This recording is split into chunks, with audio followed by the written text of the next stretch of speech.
আমি সাধারণত যেটা করি প্রতি বছর জাস্ট অভিজ্ঞতা শেয়ার করা, আমরা চাইলে আমল করতে পারি যে কোনো একটা গরিব পরিবারকে বেছে নিয়ে সেই পরিবারে যা যা মূল খাদ্য আছে, হয়তো ধরুন 10 কেজি চাউল, 2টা মুরগি, কিছু সেমাই, কিছু চিনি, যা যা ঈদের দিন একটা পরিবারে লাগে, 1-2 কেজি আতপ চাল, সব কিছু কিনে একটা পরিবারকে সম্পূর্ণ কমপ্লিট একটা প্যাকেজ দেওয়া। ইসলাম আপনাকে এটা বাধ্য করে না, এটা নিজে থেকে আপনি আরো বাড়িয়ে দিলেন যাতে করে একটা পরিবার ঈদের দিন খুব আনন্দ করে খেতে পারে। এই সুযোগ আছে। এখন আমরা ফিতরা টাকা দিয়ে দিলে যা আদায় হবে কিনা, নাকি খাদ্যই দিতে হবে, এটা নিয়ে আমরা বিশেষ করে যেইভাবে কড়াকড়ি করি এবং যেভাবে বাড়াবাড়ি করি, এটা কোনো কোনো ক্ষেত্রে সীমালঙ্ঘনের পর্যায়ে চলে যায়। এটা আমাদের করা উচিত না। যেখানে ইমামদের, ফকিহদের, মুস্তাহিদগণের একাধিক গবেষণা আছে, একাধিক মত আছে, এবং বিশেষ করে দানের ক্ষেত্রে একটা গুরুত্বপূর্ণ মূলনীতি হলো গরিবের জন্য কোনটা বেশি উপযোগী সেটা মাথায় রাখা। আমি সৌদি আরবে দেখেছি, সেখানে সাধারণত সবাই খাদ্য দিয়েই দেয়, নগদ টাকা দিয়ে দেওয়ার কালচার নাই, কারণ সেখানকার ওলামা ইকরামের ফতোয়া হলো নগদ টাকা দিয়ে আদায় করলে ফিতরা আদায় হবে না। তো যার কারণে তারা খাদ্য দিয়েই দেয় সবাই। এই খাদ্য দিয়ে দেওয়ার ফলে যেটা হয়, চাউলের বস্তা থাকে 3 কেজির, বিভিন্ন প্যাকেজ থাকে, একটা ফ্যামিলির কয়জন মেম্বার সেই অনুযায়ী প্যাকেজ করা থাকে। সকল সুপার শপে রমজানের শেষের দিকে, শেষ 10 দিন এসে এই ফিতরার চাউল ভরে যায় সব দোকানগুলোতে, মানুষ কিনে কিনে সেগুলো দেয়।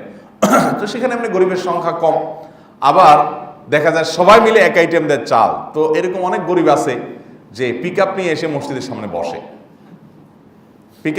মসজিদের সামনে বসে, পিক আপের ডালা খুলে দেয়, দিয়া মহিলা বসে গেছে, সবাই ওই দোকান থেকে চাল কিনে কিনে তার পিক আপে ফেলতেছে। তো পিক আপটা ফুল হয়ে গেল, সে বাসা যায় নামায় আনতেছে, আইনে আবার পিক আপ নিয়ে বসছে। তো পরে দেখা গেছে এত চাল কি করবে সে। তো ওখানে প্রবাসী বাঙালি, ইন্ডিয়ান যারা থাকে, তারা দেখা যায় ওই দানকারী হয়তো 20 রিয়াল দিয়ে চালটা কিনে দিল, ওই মহিলা সেটা 5-7 রিয়াল 8 রিয়াল যা পাইলো বিক্রি করে দিল। তাহলে এটা দেখি গরিবের লাভ হলো না ক্ষতি হলো? গরিবের তো লাভ হলো না। তো এইরকম পরিস্থিতি কিন্তু, এটা কিন্তু বাস্তবতা। যখন সবাই মিলে একটা আইটেম দিবে তখন কি হবে? গরিবের প্রয়োজন পূরণ হবে না, গরিব আরো অর্ধেক দামে পাবে। তো সেই বাস্তবতা মাথায় রেখে যদি মূল্য দিয়ে, টাকা দিয়ে ফিতরা আদায় করা হয়, অনেক ইমামদের মতে আদায় হবে, ইমাম আবু রহমতুল্লাহ সহ আরো অনেক ইমামদের মতে আদায় হবে। এবং তাবেঈদের মধ্যে সম্ভবত হাসান বসরি রাহমাহুল্লাহ, গতকাল রাতে আমি দেখেছি, উনি সহ আর অনেক বড় বড় তাবেঈদের মত যে গরিবের জন্য যেটা বেশি উপযোগী সেটা দিলে আদায় হবে। এখানে উদ্দেশ্য হলো গরিবকে উপকৃত করা, যদিও মূল উদ্দেশ্য খাদ্যদান কর্মসূচি।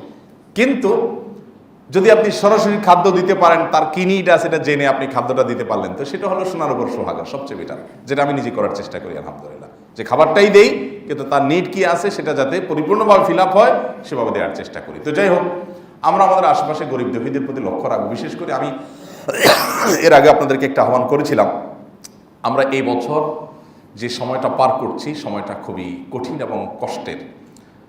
দেশীয় এবং বৈশ্বিক মন্দা পরিস্থিতির কারণে, নানা কারণে আমার দেশে বিশেষ করে কাঠফাটা রোদ চলছে, বছরের সবচেয়ে বেশি উত্তাপ চলছে।